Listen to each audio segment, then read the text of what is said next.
Kia ora team, Noah Willoff here, host of the Beyond the Surface podcast. Thanks so much for tuning into today's episode. Before you get into this juicy conversation, please make sure you go check out our official sponsor of the podcast, Moana Road.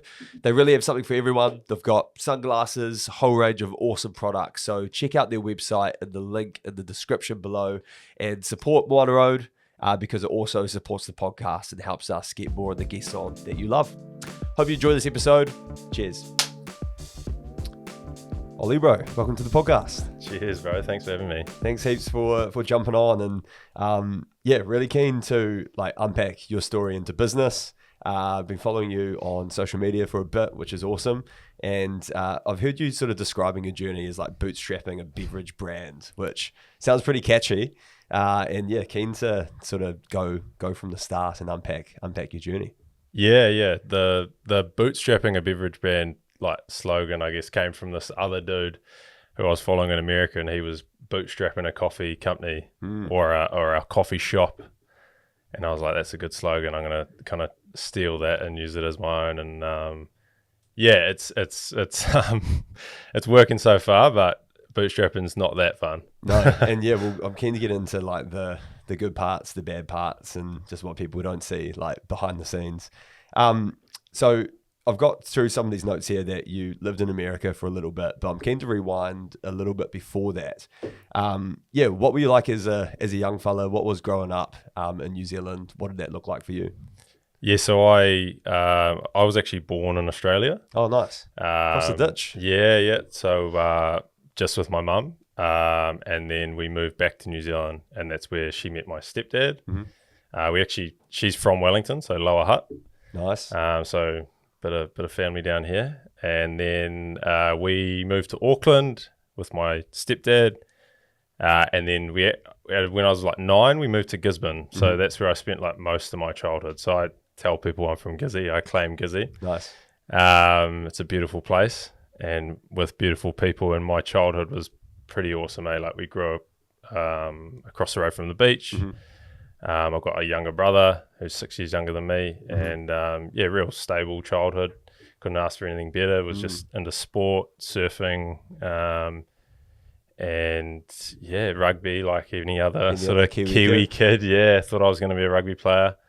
There was no I didn't really like school because I was definitely an introvert. And so when I didn't understand something, I would kind of too scared to put my hand up and be wrong, and I think that's like a lot of kids' stories. My kind of world didn't start till I left school. I decided at 17 that I wasn't going to go to university, and then I wanted to be a professional surf Ironman in Australia. So that's kind of effort, bro. That's that's a pretty cool ambition to have as a young fella. So did you leave school at 17 then? Nah, I did the old 7th form or year 13. Yep. And I remember when they kind of take you up on stage and say, old mate's going to study law. Going to Vic. Yeah. And it was like, Ollie's taking a year off and deciding what he wants to do. And I was like, but it was fine. So when I was like 16, I broke my leg and I got really into surf lifesaving because I couldn't play rugby. Mm-hmm. And that's when I kind of was like, oh, I'm actually all right at swimming and things like that. Mm-hmm. And I didn't really know you could go and be a professional at that. When I was 17, I was like, sweet, I'm going to finish school. Turned 18, stayed in Gizzy till sort of April that year, and then moved to the Gold Coast to kind of train and sort of only work 20 hours a week and just be like a full-time emerged clubby basically. Far out. And try and make it. But it was a fun time. That's epic, bro. And I've got my daughter, she does nippers up at Paikakariki, and it's a whole different sport, surf lifesaving. It's pretty full on. Like you watch some of the carnivals, like the competitions, and man, some of these kids just get absolutely fucked up by some massive waves. It's some good spectating like sport, I reckon. Yeah, bro. That's kind of one thing I've carried through. Like the ocean kind of takes no prisoners. It's like, if you don't respect it, it doesn't care about you and how you're feeling or whatever. And it's kind of the ultimate like humbler. and definitely I was scared of waves as a little kid, and I remember not wanting to go on the water at carnivals and things like that. So you can definitely overcome those fears and kind of get that confidence. So yeah. So you're over in the GC, sort of like pursuing almost like a career and trying to have a nudge at professional surf lifesaving. How much longer do you do that? And you're doing competitions and trying to get on the circuit? Yeah, so it was a funny time. It was like a transition of kind of the professional scene over there. So there was overall money around. So like probably the top 2 guys in the series were making money and probably not working. Pretty much everyone else was like full-time athlete, full-time job. And so, I was still training hard, and I was never quite, I was good enough, but I'd never really put in the proper effort or things like that. And I kind of just got fed up with it in a sense of like I got bored, and that seems to be like a little thing in my life where I get bored with things, and then I'm like, okay, what's next? So that kind of happened, and I was also at the same time like, I hadn't really, at 18, I didn't really drink that much. I didn't really like go out. And at this stage I was like 21 and kind of similar, like just trained and, and then I started getting into going out. You're like, oh, you can go out and have fun. And so that kind of transitioned as well. And kind of, there's another life outside that. Yeah. So it kind of like transitioned away from sport. Yeah. Still kept active, but it wasn't like I want to be a professional now. Yeah. Yeah. And when it comes to your move over to the States, what was the sort of inspiration behind wanting to head over there? Yeah, like I was just obsessed with America, like sports, the food, the people, like everything about it. I don't know what it was. I just had this fascination with it, even as like a young kid, like NFL and all that stuff. And I was like, I just have to go work there. So I emailed pretty much every sort of club or surf club, lifeguard agency over there, and they're like, nah, we don't have foreigners. And then eventually I emailed this one dude called Phil, and he was an Australian dude, and he was like, yeah, I know a guy in Florida, and they basically they pay for your visa to come over for the season. So good. You go over for like 9 months and get paid and have a hell time to be a lifeguard over there. Yeah, bro, on the beach. No way. And then it turns out like one of my best mates now, he was going over as well, and so like it was like, oh bro, this is going to be so sick. And so I went back for like 3 years. Wow. Yeah. And just like full time as a lifeguard while you're over there? Yeah. So like you'd work 4 10-hour days. Yeah. And then 3 days off. That's kind of the way to do it. I think if I had the opportunity, I'd probably do that now too for like a 3-day weekend. Yeah, so I had the perfect shift, like Sunday to Wednesday, so Thursday to Saturday off. That's nice, man. Yeah, it was pretty good. And what did you sort of learn about like American culture while you're over there?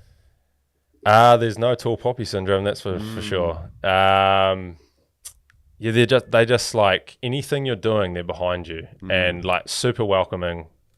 Yeah, they're a bit cheesy, but they're like, I don't know. I met some of the nicest kind of best people, and where I was in Florida, it wasn't like LA or New York. It was like very small town kind of America feel. So, it was, you're immersed in the community and they're all like pumping you up, and you're this big like foreigner who's good at surf lifesaving, which, to you, you're just like, I've done this since I was 10 years old. Yeah. So yeah. Yeah, it is funny. Like I think a lot of Americans get a bit of crap. I think especially I've even seen it in like my short lifetime, like the narrative of America has definitely changed over the past like even decade.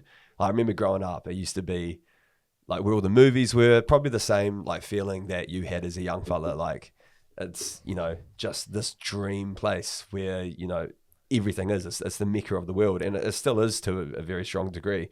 But I think maybe it's just due to social media, like you see a lot more of the challenges of America, and that sort of comes to fruition a bit more now too. I do think you're totally right though, like tall poppy syndrome, from having conversations with people, it seems like a very solidly Kiwi challenge that we grip with, and seeing other people succeed or be ambitious, it's like we want to sort of hack them down so we're all just the average Joe. Have you got any thoughts on where that comes from, bro? Probably a little bit of scarcity, like as the person, if you're the person that's like doing the tall poppy, like I've definitely seen, like as you kind of outgrow people, and it's like, oh, this guy thinks he's better than us. It's like, and I was probably even guilty of it back in the day, like how did old mate do that? Like, but I definitely reckon it's not like, most of, my friends love what I'm doing, support me, and I feel the love every day. So, but as a culture, I think it's that, the small town kind of small time mentality a little bit, because there's so many Kiwis doing epic things and we should get behind them. Yeah. And whatever you want to do, you can do, because it's super achievable if you put your mind to it. 100%, man. I think like sharing some more stories of, people like yourself, like through the podcast, it's been a big ethos of what I'm trying to achieve at Beyond the Surface, is sort of stamping out tall poppy syndrome, and like just hearing great stories of like incredible Kiwis doing cool shit, and hopefully that, like, I don't know, motivate someone who might be listening to try do whatever they want to do. So when you're in America, you said that you became like sort of obsessed with cold brew coffee. Where did your sort of like coffee sort of journey kind of start? Was it over in the States, or did you start experimenting stuff then? I was definitely like late to the coffee game, like probably a 20-year-old, drinking the mochas because you want to fit in. Everyone else is getting the lattes, and then some of the hard boys are getting bloody long blacks, and you're like, this dude. But yeah, soon evolved, and then as coffee is a bit of a drug, you kind of level up, and I was definitely experimenting at my flat in the Gold Coast and things like that, and then went to America, and then that's when I kind of saw there was like different things you could do with coffee. Like there wasn't just hot coffee, it was, obviously we do iced lattes here and things like that, but there was like cold brew coffee. Like, so I'd bike to work every day, and I'd go past Whole Foods in America, and like for me that was like a kid in the candy store, like a health store, and like it was like try all these different drinks, and I was like, man, this cold brew coffee stuff was so good. And they were doing different flavors and like Mexican cold brew, and I was like, this is so trippy. And so that's kind of where I was discovered essentially the drinks game, and probably like subconsciously what it taught me is like my fascination with kind of new products and new innovation, that kind of thing, like without realizing, just kind of, it didn't really matter what it was. I was like, I'll try that. Yeah. And if I didn't like it, I didn't buy it again. But if I liked it, I was like, I'll go all in and, buy more of it. Yeah. Yeah. Nice. Yeah. It's funny. I remember like trying my first ever coffee when I was, I think like 9 or so. Like my mum owned a cafe when I was real young, and she was always like barista behind the coffee machine. So like coffee's been like a huge part of my life. And like, I remember my first taste, I just thought it was like disgusting as like a 9-year-old, but I thought it was really cool because it's like a drink that adults have. Yeah. It's like when Dad gives you a sip of his beer and you're like, what? Of his Guinness, your mind explodes. So yeah, you moved back from the States, and you joined the fire service. Speak a little bit about that sort of like career change and what that meant for you. Yeah, so I moved back. So what happened was so my contract in America was like 9 months, and then I had to go somewhere for 3 months. And then one of the seasons I came back, and I moved to Mount Maunganui because 2 of my best mates were living in a flat together. And I was there for like 3.5 months, and I was like, we had a hell summer. I got fit again. I was like, healthy, and wasn't over in America eating all the fatty food and stuff. And I was like, oh, sweet. I'm going to do one more season in America, and then I'm going to move back to Mount Maunganui. So that's what I did. I did one more season, did a little overseas holiday, and then came back. Lived in Mount Maunganui, and I didn't know what I wanted to do. I got back, and I got in, what did I do? I got in touch with this guy, Pete, who's a bit of a mentor for me.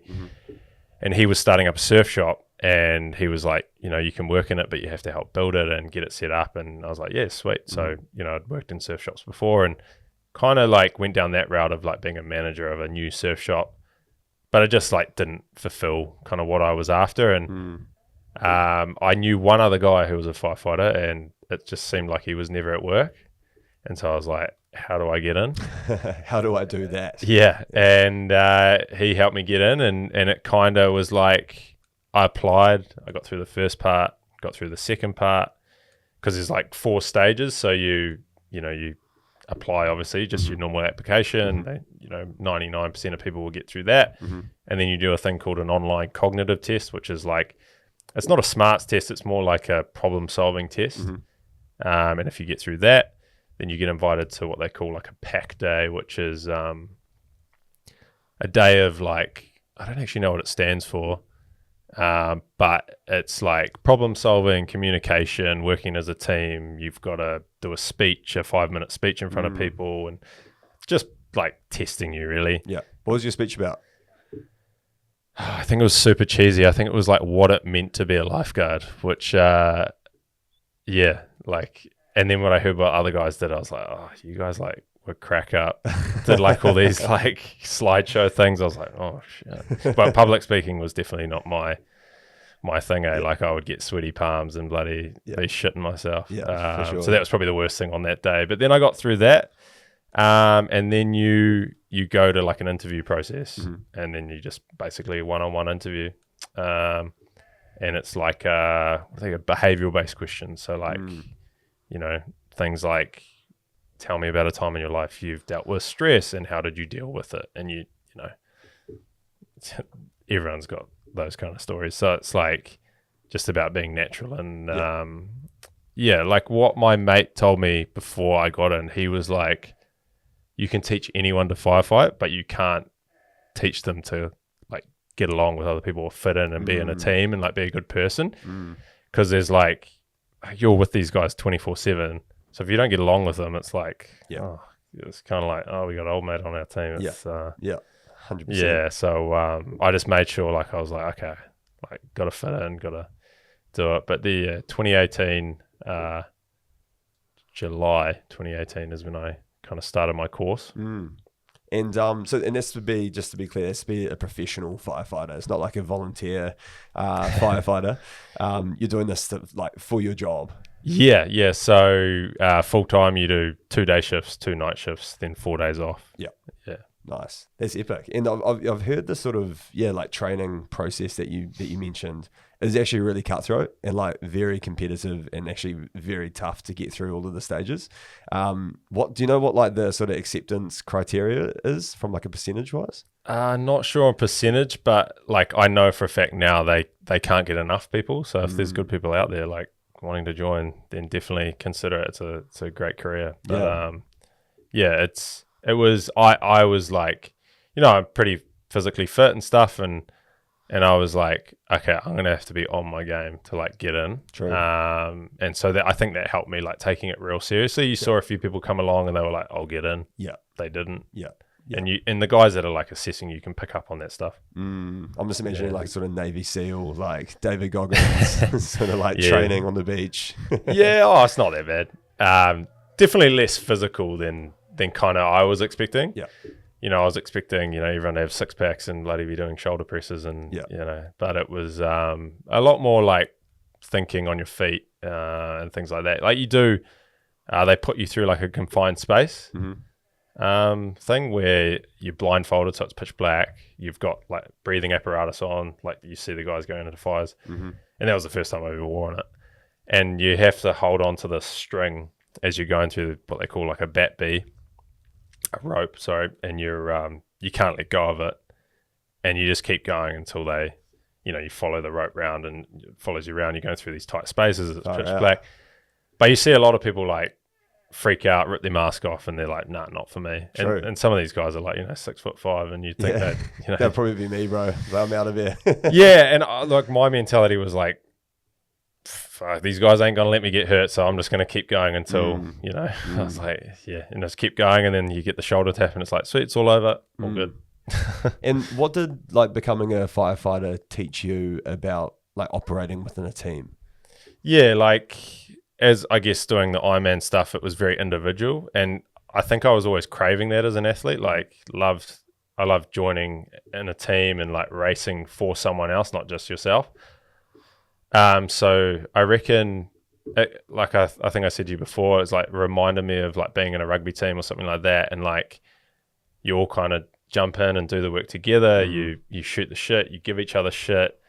It's like, you know, if you go to a bad call, it's like a bit of that black humor. So like you all kind of can brush it off, and you'll cook, you'll clean, you do everything together, and you kind of have a laugh along the way. And it just probably taught me like, yes, life is like finite, but you know, don't take it too seriously because you don't know when your time's up. Yeah, man. I guess you'd be at the coalface of like being put in some pretty fucking intense situations. Is there any that sort of stand out from your experience? There's probably one that like I've thought about a lot, and it was basically a guy that had jumped in front of a train, and that was one that I was like, whoa, like I didn't kind of expect to see that today. You go to some.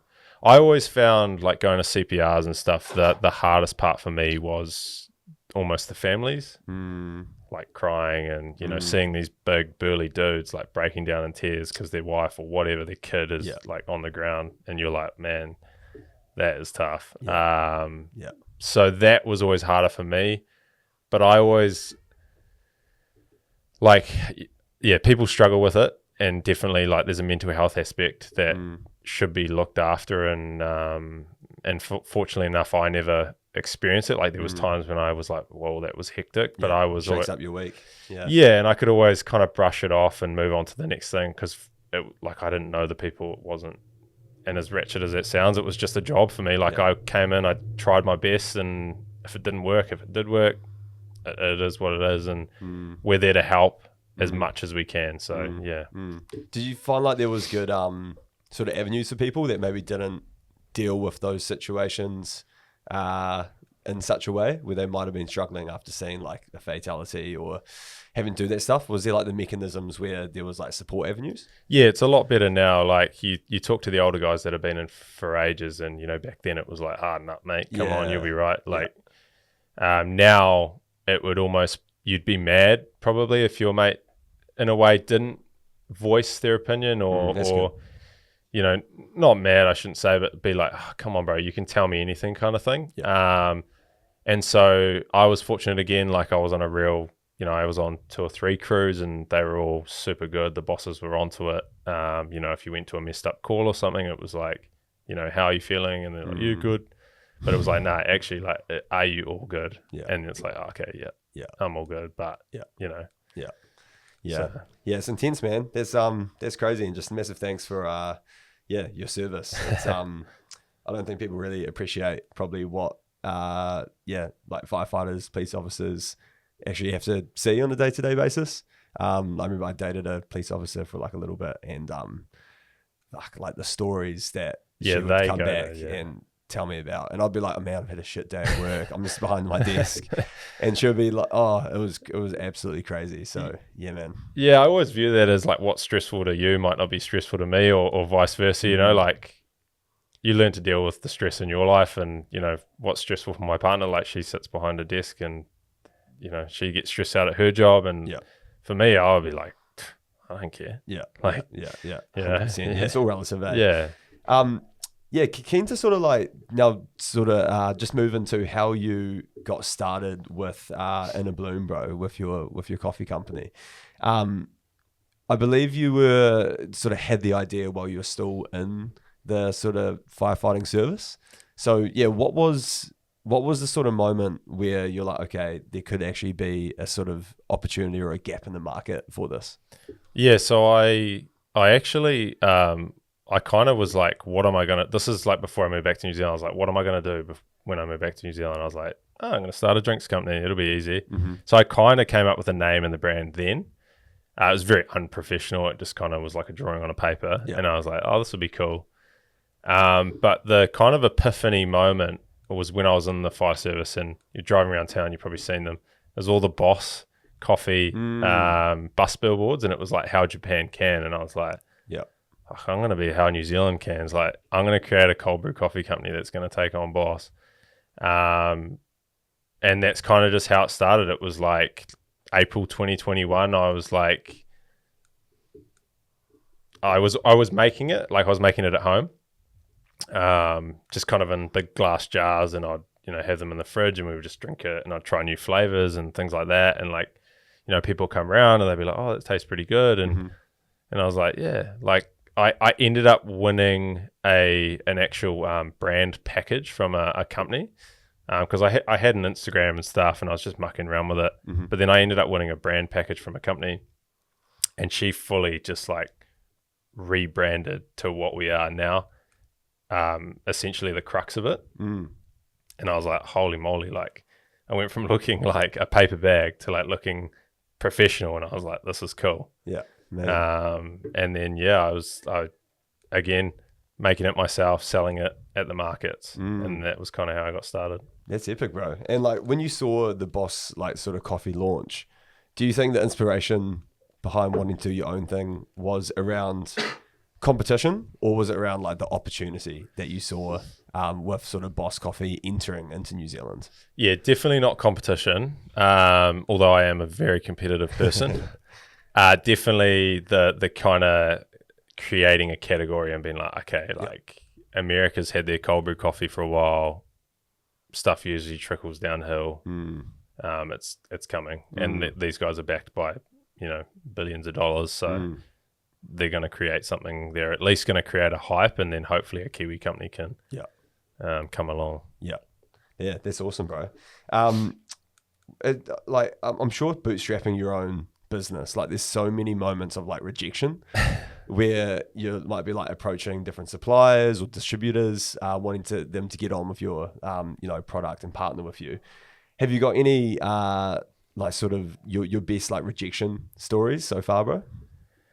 Probably the first. So the markets was, I was at a stage where it was like I was selling every Saturday and Sunday, selling out, selling a little bit online because it was hard to ship because it had to be cold.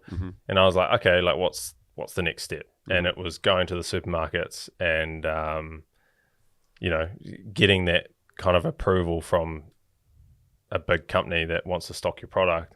And so I went there and the guy was like, bro, this is like 2 weeks shelf life.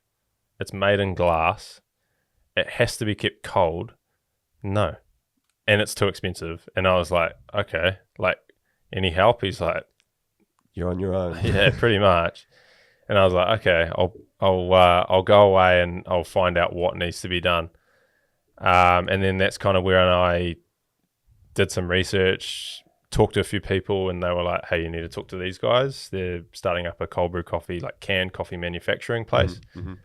And yeah, I've pretty much been with them since the beginning, which is pretty cool. That's epic. Did you end up getting that guy on board?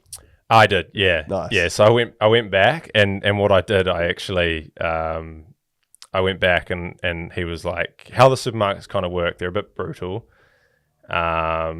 But it's usually like, you've got to offer up something. So it's not just like, we'll take you on the shelf and buy it off you. It's like, we'll buy one, get one free or something like that. You kind of, right. Because the shelf space is very expensive to be on in terms of like, there's so many products wanting to be on the shelf, and it's like, you want to be there, you want to be front facing, and you kind of help them, they help you in a way.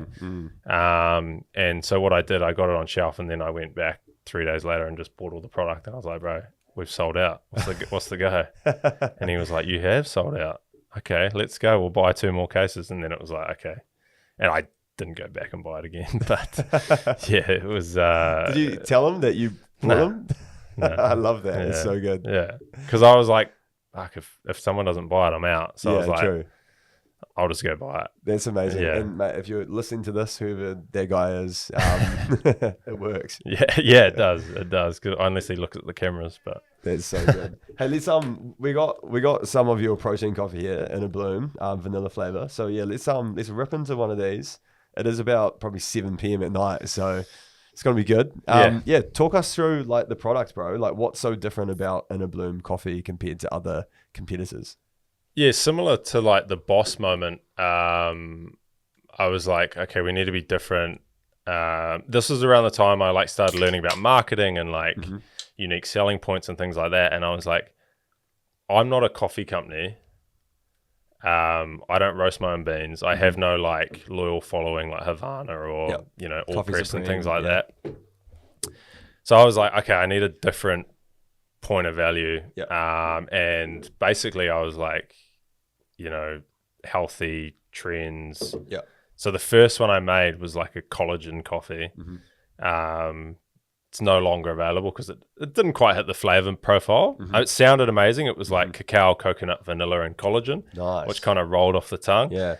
But for the Kiwi palate, it wasn't sweet enough. Okay. Because my whole thing was like, no sugar, organic coffee, better for you, added benefits. So that's essentially like what is the crux of Innerbloom. It's like coffee with benefits is kind of the slogan we use. And it's pairing organic coffee with things like nootropics, adaptogens, and then now protein to kind of give you more than just your coffee. So the idea is like, for our other ones, we put L-theanine in it, which is an amino acid found in green tea. So really, really good for cognitive function. And if people, like there's this massive craze around matcha at the moment. Yeah, it's huge, man. Matcha, my missus is like matcha queen at the moment, eh? Yeah, so matcha still has caffeine in it. Yeah. But the differentiating factor, apart from it tasting like grass, Yeah. is it's got L-theanine in it. And so people are like, I'm having this calming energy hit. Yes, you are. But so is Innerbloom, because we pair coffee with L-theanine. You get less anxiety and jitters, and you also get like a calming, almost like leveled high that lasts longer. Plus, we've got more caffeine than matcha. So it's like best of both worlds, and it tastes like a coffee. Yeah, true. So our other one is an oat latte as well. So yeah, nice. And I feel like, I don't know, I'm a massive coffee fan myself, and sometimes you're having coffee and you get like the jitters, like you've had too much caffeine throughout the day. And I don't know, it sounds like these are just like a bit more mellow. Do you consider yourself like a drug dealer? Yeah, I wouldn't want to go down the drug dealing route, but like I was always like, I'd have this conversation with a mate and I'd like, almost the Kiwi way of selling someone thinking, you're like, oh my God, they want to buy it. And you almost feel guilty in a way, like, you want to buy my product? But then you have to realize like, you're not a snake oil salesman. You're selling something that you hope is going to benefit them. Yeah.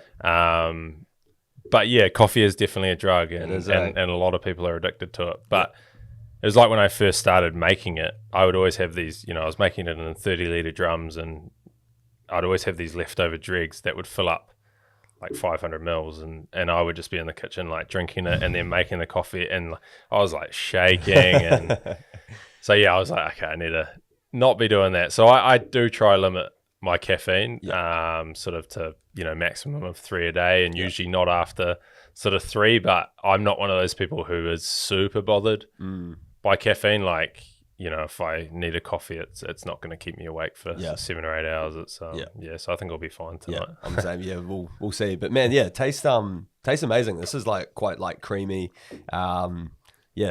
Just real easy to get down. It's nice. Yeah, there's a couple of other ones out there, and I really wanted to nail the mouthfeel because I feel like I tried a lot of protein shakes, and the main thing was like there's always soot or there's always like something left over. It's grainy or whatever, and I was like, I just don't want that. I want this to be like smooth and like subtly sweet. And then I did research on like the top 2 best-selling flavors in the world of like protein flavors, vanilla and chocolate. And so I was like, okay, I'm going to do a vanilla one, and then hopefully down the line I can do a chocolate one.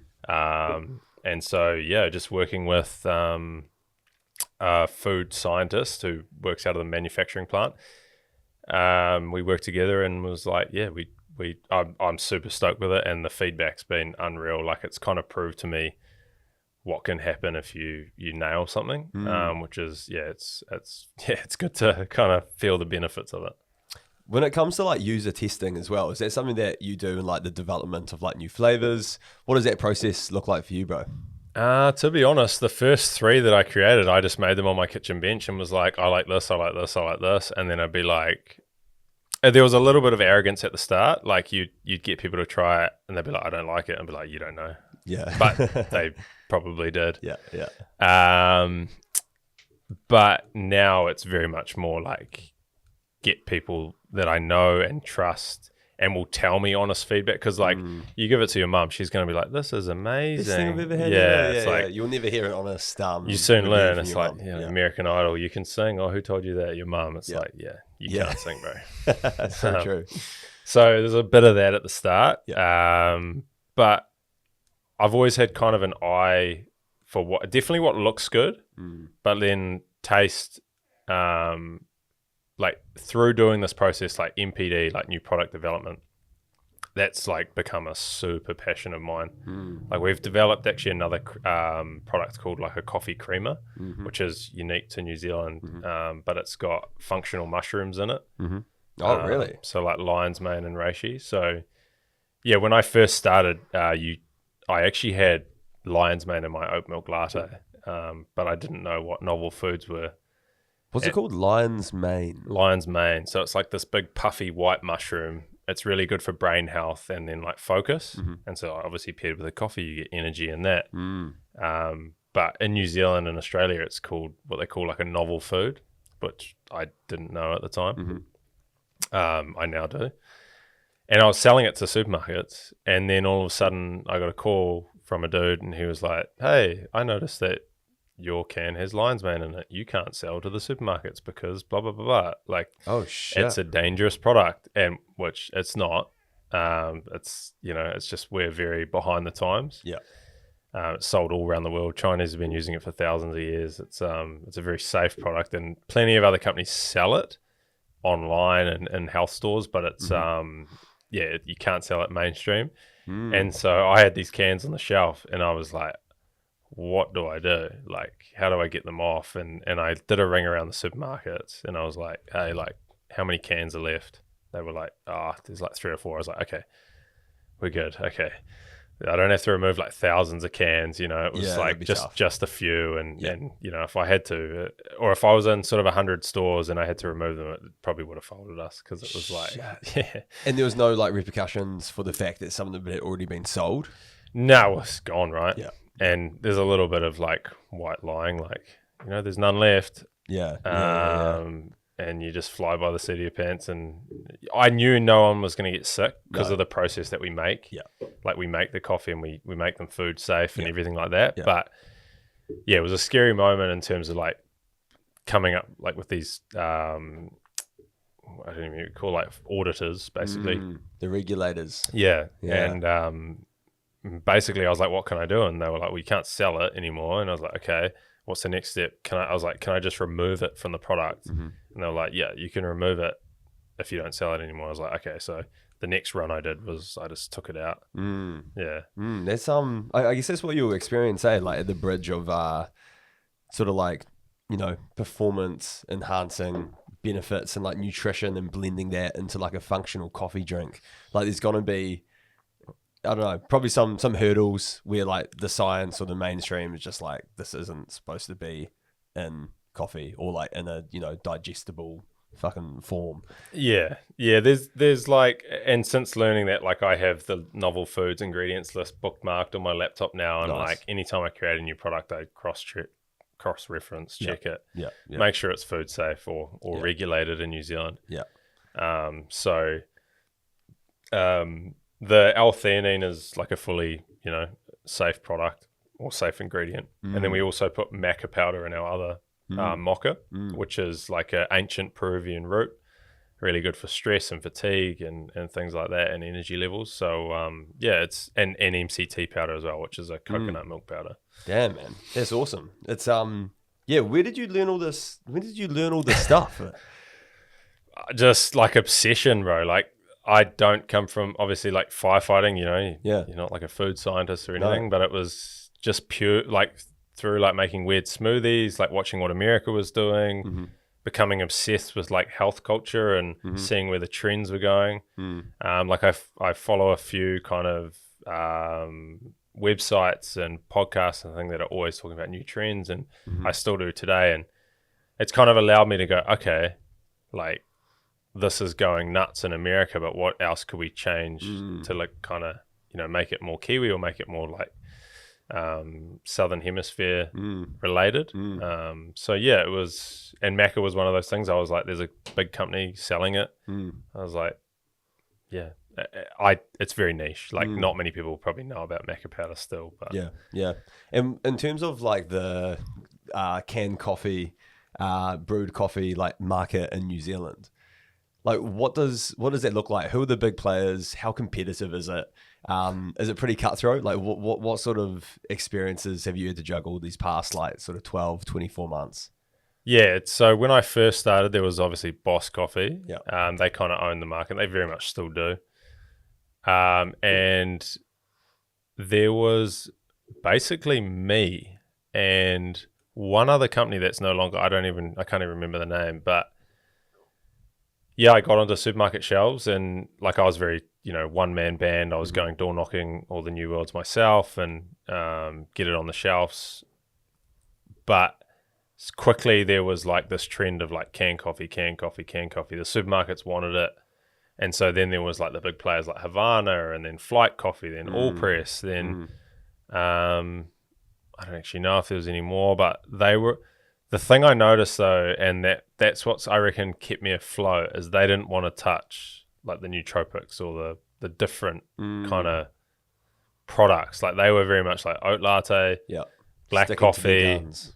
latte or mocha, Yeah. like super basic, which is great, but they're just purely going off like brand loyalty, which in canned coffee, it's not like a coffee shop. You're like, oh, they got Supreme Beans, I'm going to go there. Yeah, that's right.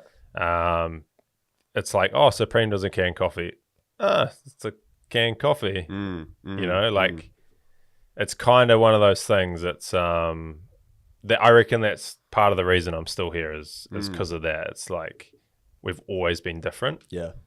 But it's super competitive. Like in terms of, you get on a store, you've got 3 months to prove yourself. Call them up, go, hey, you haven't ordered in a couple of weeks. They go, oh no, you've been removed. Like you're not on shelf anymore. I was like, you didn't tell me. And they're like, sorry. It's like, crazy. fuck, okay. And who's making those decisions? Is that like just like store managers? Is it more so on like the relationship that they have with different suppliers, or is it simply just on like sales volume who they'll prioritize getting in? Yeah, so they're very much like data driven. There's like category managers. So like there's someone that manages chilled drinks and you fit in that and then you go meet with them and that's how you kind of get in. But it's very managed by like units per store per week. Like how many are you moving? If you get in the red zone, which is like, 3 units per store per week in that certain store for a number of weeks, you'll get basically blocked. True. And they'll be like, don't order that product again. Wow. So you got like sort of one opportunity to capitalize and make it happen. Pretty much, yeah. So it's very cutthroat, but at the end of the day, I don't knock them for it because it's like, they're trying to run a business. There's millions of products that are like, pitching them and they're just trying to make money. They can't be like, hearing every sob story and being like, oh, but, it's like, well, the numbers don't lie. Your product's not selling. I'm really sorry, but you're gone. And it's like, once you get over that, like I took stuff personal at the start, and once you get over it, it's like, oh, stuffy, I'll go somewhere else. Like I'll go to another store. Yeah. And that's what I learned is like finding areas in Auckland and Wellington and things like that, like where people are willing to pay a bit more. They appreciate brand, they appreciate like new products, and they have that eye for it, like kind of like how I did. And it was like, oh, I'll buy that product. It's new. Oh, it tastes good. And then I'll buy it again and again and again. All you need is like 1 or 3 or 5 people to buy your product 3 times a week. And then you've got, 15 units per store per week, Yeah. And it's up, eh? And in terms of like the volume of sort of like units and like sales at the moment, bro, what's that looking? What's the size of the company at the moment? So we probably sold, I reckon we've sold close to sort of 120,000 cans over the last like 3 years, and it's a lot of coffee. Yeah. Like, I mean, I'll be honest, the first year we were in business, like, I look at my zero and it was like, I did $25,000. It's like, now we'll probably go close to be doing like over 250. So, huge. Yeah, it's I've doubled the business every year. And it's not like big, and we're not, I say we, but it's basically just me. The team, yeah. yeah, me and the company. Yeah. I'm definitely. It's not where I want it to be, but the goal is to get to that $1 million mark pretty quickly, and then go as big as we can. How big do you think, like, for brewed coffee in New Zealand, like, what's the ceiling, do you think, that Innerbloom could take over? There's retail and there's online, and when I first got in, people were telling me you can't sell drinks online, and I was like, I'll prove you wrong, and they were pretty much right. Like, it's hard to sell drinks online because we have this mental kind of note of like, I'll go buy one, I'll try it, if I like it then I'll buy more, whereas like buying a 12-pack online is kind of a hard pass for some people. It's a good point. Yeah, I don't think I've ever bought like a multi-pack of drinks. Plus we don't have Amazon. Yeah. Like, I think that changes it where you could buy drinks and then a pair of shorts or like, but we're not in BPs, we're not in Zs. So if you're listening, BP and Z, support the man, support the bro. We're not in every supermarket. I'm not in Woolworths. So like, in terms of retail, we got a lot of room to move. But what the protein coffee has taught me is you can sell drinks online. So our online sales have, like, over the last 3 months since launching that, have doubled quite exponentially, and that's obviously coincided with ads as well. But it's definitely taught me, if you've got a good product that looks good, tastes good because you want repeat purchase, you can definitely sell drinks online. So you could probably make a sort of $3 to $5 million company in New Zealand quite comfortably. But for me, we're already selling into Australia. That's where I want to be, is Australia. Is it bigger market and opportunity in the Australian market in comparison to NZ, just due to the scale and size, or? Huge, man. Like, so big. Like, Sydney, has 5 million people. And I had a guy break it down to me one day, and he was like, yeah, your product's great, but you think about, you can knock off the top 1 million and the bottom 1 million of like kids and then older people who aren't going to drink canned coffee. That leaves you with 3 million people. 50% of those people probably drink coffee. That's 1.5 million. 50% of them probably only drink Moccona. Yeah, it's like 750, and then you've got maybe 300,000 people that are going to spend $5.99 on a canned coffee drink that they think is going to benefit them. So when he broke it down like that, I was like, wow, okay, I've got to sell a lot of coffee to 300,000 people. Obviously, he could be wrong, but it was a good kind of measuring stick of like, okay, what could I do to kind of not be tied to one place, and if New Zealand falls over, at least I've still got Australia. So that was kind of my mindset around that. Plus, a few guys were like, you need to go to Aussie, or like we'd get hit up on Instagram like, bro, can I buy this? I'm in Australia. I was like, no. And so I was like, okay, there's a bit of like, maybe this will work over there. What was the process to get your products into Australia? Like, how do you find the distribution partner? Was that pretty tough? Is there any like, I don't know, negative connotation to like a Kiwi company trying to enter into an Australian market? There's not negative connotations, but it was definitely, there's no blueprint. Like, I was, pretty green, very green. I'd been told, I can't remember by who, another drinks company that was selling sort of apple cider vinegar drinks, and they'd gone over and done like an expo, like a trade show, and they were like, you have to go if you want to get into Australia. And I was like, okay, I looked into it, and I was like, oof, it's $5,000 to have a stall that you can't sell anything at. And we're having a pretty quiet winter, and this was like 2024, yeah, so it's pretty slow, and I was like, I'm going to go. I'm going to book I'm just going to pay for it myself. And so I dragged a mate along he's a small shareholder in the business. And I was like, bro, we're going to knock this out of the park. So I sent over a pallet of stock. I sent over way too much stock. I was like, I'm going to give this all away. But little did I know, I sent over way too much. And I was like, oh, okay. So the first day, I'd never experienced anything like it. It was like, hey, blah, blah, blah, nice to meet you. I run this store, and you kind of scan the QR code, get their information, and then you work off it. And then the idea is you get contacts from that. and then you go away and you work with them and hopefully network and get something out of it. Basically getting leads. Yeah, and then there was this lady who walked around at the end and was like, "Hey, I'm Caroline. I'm from so-and-so distribution, and I've been told by the store owner that she loves your product. She's a massive buyer of ours, and we'd love to stock your product." And I was like, "No way. Do you want to try it?" And she was like, "Yeah, I'd love it." And then it kind of was just like, okay. So Caroline, I've sent over way too much stock. I'll give this to you for free for samples if you can take it off my hands. And she was like, totally. And that's kind of how the relationship built. She was like a little bit of trust, and she was like, yep, cool. And so I've been with them pretty much since September. And it's a cool relationship to have. How many, where do they distribute out to? How big is that? So they're national. Yeah. But it's very much, go at your own pace. So they don't deal with Woolworths and things like that, but they deal with, there's big stores over there in terms of, there's like Harris Farms and Flannery's and kind of these big health food stores who have like 20 stores. So even just that alone, and they move some decent numbers. So, they've got those good relationships. And then they've also got the good relationships with the smallest stores who are just super passionate about, helping founders and brands and things like that.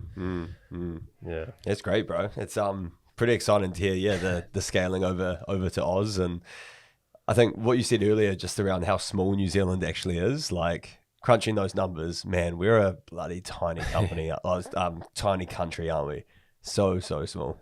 When it comes to making the pivot to sort of like actually fully commit into Innerbloom as well and say goodbye to your career in the fire service, was that a hard decision for you to make, bro?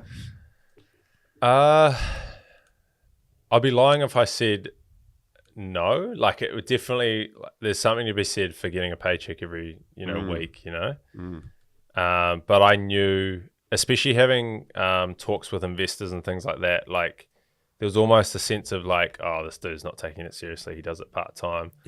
Right. That kind of chat, plus it was coinciding with me not really having the love for the fire service anymore.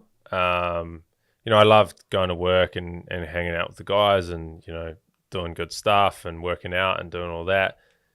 But like, I found myself like being drawn and almost pulled away from my passion, which was Innerbloom. And so in terms of like quitting, once I decided, I was like, oof, this is real. I'm excited. And yeah, like I said, it's like the 4 or 5 year itch. I think I get to this stage and I'm like, all right, what's next? Yeah. So yeah, it was a hard decision, but it wasn't like, it's not going to fall. And I can always go back if they have me. True that. I guess that decision probably put a lot more sort of like urgency under you to like actually make Innerbloom be more successful than it already was. Especially if you're living off, the company now, you don't have the consistent annual wages sort of coming in. Yeah, I'm pretty lucky. I had a bit of savings, so I've given myself 6 months sort of leeway before I have to pay myself like a decent wage. Yeah. But I do feel like the universe works in weird ways. Like I already feel like, having this conversation here, like you jump head first into something and it kind of rewards you or that kind of thing. Like 100%, bro. I felt like as soon as I quit, like these conversations were easier and like, what do you do for work? I'm full-time on my beverage company. It's like, okay, this guy's legit. He's taking himself seriously. Yeah. That's awesome, bro. Yeah, love seeing Kiwi just giving shit a crack. And bro, you got the product. So if you're listening to this podcast, make sure you go check out Innerbloom. We'll chuck a link in the description below. What's been like the hardest part so far, bro, of running a company? Because I think what is unique about your story and like career is you haven't come from like a traditional like business background, like didn't go the traditional pathway of going to university, and you've kind of just followed your interests, your passions, and then created a physical product out of the experiences of your life and the things that you enjoy, for other people to sort of enjoy themselves too. So yeah, what has been like some of the sort of toughest moments? Definitely like being solos. That must be hard. Yeah, it's because everything's on you, right? You can't call your mate up or who's the co-founder and be like, bro, we just got this hectic email about, stocks expired or whatever, So kind of dealing with that stuff yourself. And I've only just now got a mentor on board, which has been a game changer, just like having that access to be like, I just got this email, or these people want to meet with me. How would I respond to this? Or like, what's your view on this? So yeah, definitely the solo fact, and I hate to say it, but the hardest part has just been not having money to like do stuff. Like I've got all these ideas, and obviously not everything's going to work, but just not having the freedom to like. I've only just now over the last 3 years had enough money to invest in doing ads. True. Whereas before it was like, I can't afford to lose $3,000 to test these ads. Because I won't be able to pay my suppliers or whatever. So yeah, those two things have probably been the hardest, but I've got some good people around me now. Like I've got some minority shareholders who are awesome. And yeah, it's just been a like super organic growth. And I think that's kind of, I had a meeting with a guy once, and this is probably the toughest kind of thing he said to me. I was like, I thought he was going to be potentially an investor. And he was like, mate, you've just gotten a very expensive hobby at this stage. And I was like, oof. Jeez. I was like, that's pretty hard. And I can see where he's coming from, but I was like, I can watch this space, bro.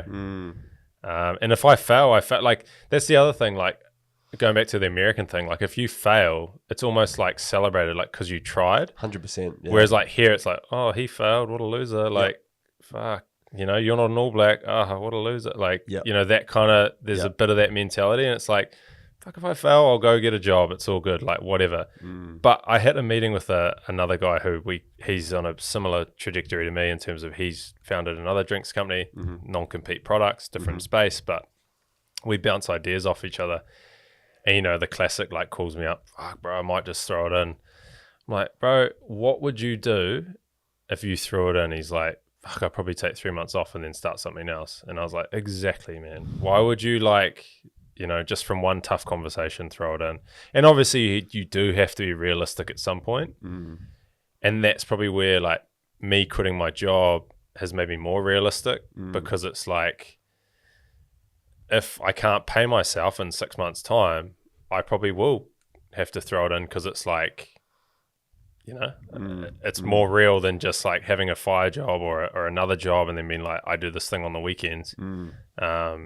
So yeah, that's probably, going back to your question, those are the two hardest things, but also like, you get some pretty tough advice from the old salty sea dogs who have kind of made something of themselves. Yeah, true. The gatekeepers. The boomers.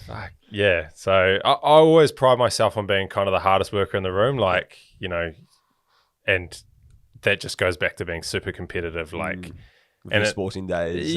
Like, stuff comes out. I'm like, okay, how can we be different or better than them? And it's not so much like the comparison thing. It's like, well, these guys are going to take this share of the market, but like, what share of the market can I take? Like, just looking at it in different ways, and not always butting heads with other brands. And because you almost have to have an abundance mindset. Like, you can't hate on another company or person for trying to do what you're doing or whatever. It's like if they make it, hopefully I make it as well.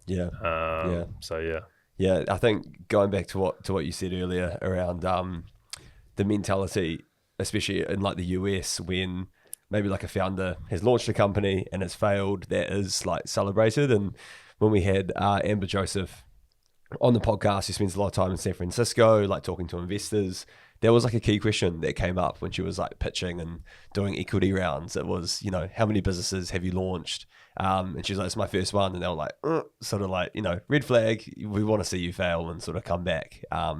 So I think it's just really interesting. We kind of seem to, like, as society, write people off if they don't succeed in what they do. Again, probably that tall poppy syndrome stuff that we're talking about earlier. Yeah, man, it's awesome what you're doing, bro. I think you got the skills, you got the ambition, and the product to go a long way with this. No, I appreciate it, bro. Yeah, and it probably just goes back to being resilient. Like people, whatever it is, you can be resilient at it. So yeah, and if you're passionate about it, then go for it. It's like yeah, 100%. It's that old thing. It's like you don't want to be on your deathbed and like looking back at your life and just having that thought of what if I quit my job and went all in with Innerbloom. Like imagine if you didn't do that. That's probably would have been a thought tickling along in your head for many, many years. Yeah, definitely. It was even a thought 3 months ago. It was like, do I want to just kind of have a career and then be mediocre with Innerbloom, or do I actually want to give this a crack and be like, it worked or it didn't work, and at least now I know. Yeah, 100%, man. So what's like for the next 12 months, man? What's your sort of priorities with the business? How are you gonna scale? What's on the cards? Yeah, so as fun as bootstrapping is, it's not what I want to do forever, and the drinks industry is a pretty expensive game, but if you do it right, you can do it well. A lot of people consume drinks, so the goal is to nail some investment, but not just money. Like I want smart money is what they call it. To coincide with the investment, I want to build a real strong team around me and kind of have that support network and people to handle things that I'm not so good at. And then that's what they say is like, rather than working in the business, you kind of work on the business. So yeah, building those two things is kind of a early this year, I'd like to really nail some investment. Yeah. And then just build on Australia. Yeah. That's New Zealand's kind of taking care of itself in a way. I've got a real good sales agency who I work with who now sell into the supermarkets for me. Great. They're doing great work. And then, so my goal is to just work with distributors in Australia and then as well open up an online store for Australia. So, people across the ditch can buy it as well. Epic, brother. Well, looking forward to watching the journey, and wherever you're listening or watching to this episode, again, we'll put a link to Innerbloom in the description below. Grab yourself a coffee. Grab yourself a brew from, I think you're at Martin New World, just down the road from where we are. And yeah, check them out, team. Cheers, bro. I appreciate it. Yeah. No, it's been great to have you on the pod, bro. Before we move on to some quick fire questions, and a quote to end, where can people keep in touch with you and your mahi, Ollie?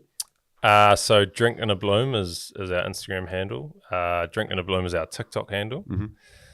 And then you can find us online at innerbloominco.nz. And then we're hopefully in your local New World. If we're not, hit them up and ask them. They have to kind of if the customer wants it, they have to look into it. So but yeah, that's pretty much it. Mean, bro. We'll move to some quick fire questions. Ollie, what brings you true happiness? Probably a multitude of things. Like being happy is like being healthy, being surrounded by loved ones, and kind of having just good things in your life to sort of wake up to and enjoy.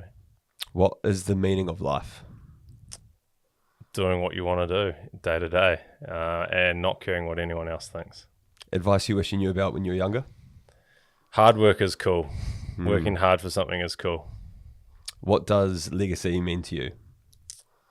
Leaving it all out there and kind of, knowing that you gave it your best shot. If you could change one thing in New Zealand, what would this be? Yeah, probably the tall poppy thing. That's definitely something that I reckon, and I think the younger generation is kind of doing its best to change that. What do you believe is the main thing that is holding back young people in New Zealand? It's probably self-doubt. You don't know till you try, and it's okay to fail. Beautiful, bro. Yeah, man, another massive thanks for jumping on, my man. It's been awesome conversation, and looking forward to watching just see how the business grows, and maybe we come back another 12 months or so and do another catch-up episode. Yeah, bro, love it. I'd be keen. So we've got a quote here. This is from an animal behavior scientist called Temple Grandin, and it's about progress. People are always looking for the single magic bullet that will completely change everything. There is no single magic bullet. Progress is about bridging the gap between what we observe and what we can imagine, one careful step at a time. Cheers, bro.